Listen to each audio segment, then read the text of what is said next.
On September 4 at 3 p.m., an employee at a salvage yard was conducting routine defueling of vehicle gasoline tanks when disaster struck. Flammable gasoline vapors from the defueling area collected near the ground surface, where torch-cutting operations were taking place nearby. The sparks from the torch ignited the vapors, resulting in a sudden explosion that tragically claimed the worker's life. OSHA's investigation of the incident identified several federal safety violations. OSHA requires all fire hazards to be removed from areas where work like torch cutting may generate sparks.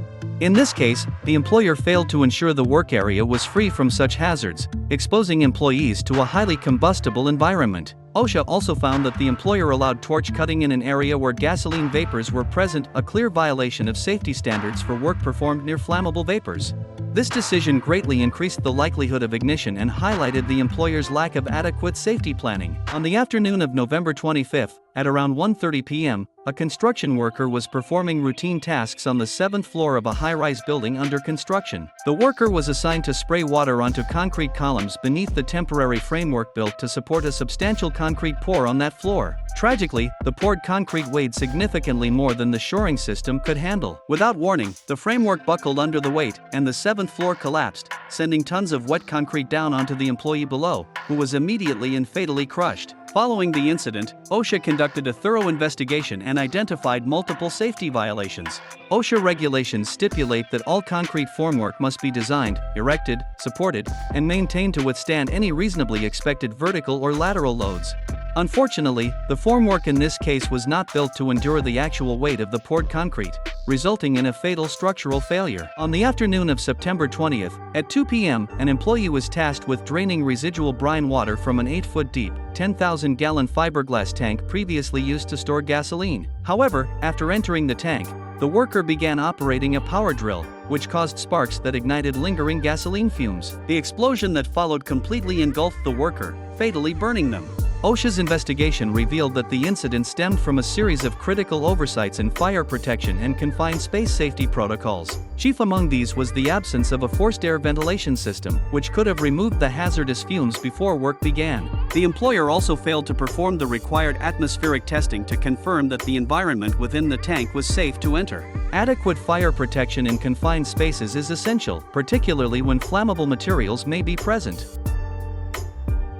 On the morning of May 28, an employee at a civil engineering construction company was working to disassemble a crane boom for a project that had recently concluded. The task required removing 4 pins that secured the midsection of the crane's lattice boom. At approximately 9 a.m., while removing the 3rd pin, the unsupported boom section suddenly collapsed onto the worker, fatally crushing them. An OSHA investigation revealed that critical safety protocols for crane assembly and disassembly had been neglected.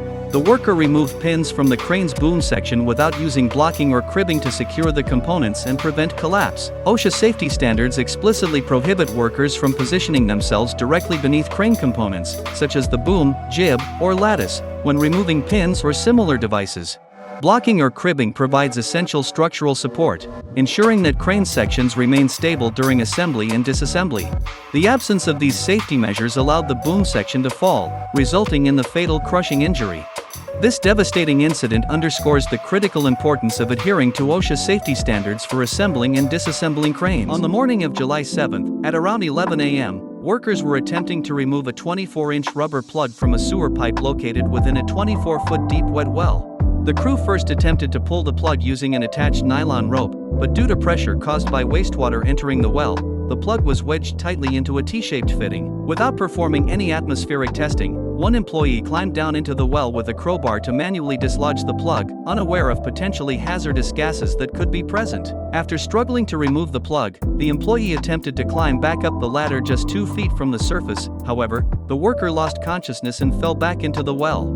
Recognizing the emergency, a second employee descended the ladder to help but also lost consciousness upon entering the space. A third employee also attempted a rescue, but this worker lost consciousness as well. All 3 workers tragically died due to asphyxiation from hydrogen sulfide gas, which had accumulated in the confined space. OSHA's investigation into the incident uncovered multiple serious safety violations, many of which underscored the importance of adhering to confined space entry protocols designed to protect workers from atmospheric and physical hazards. The employer failed to designate a competent person to identify, evaluate, and test confined spaces on site.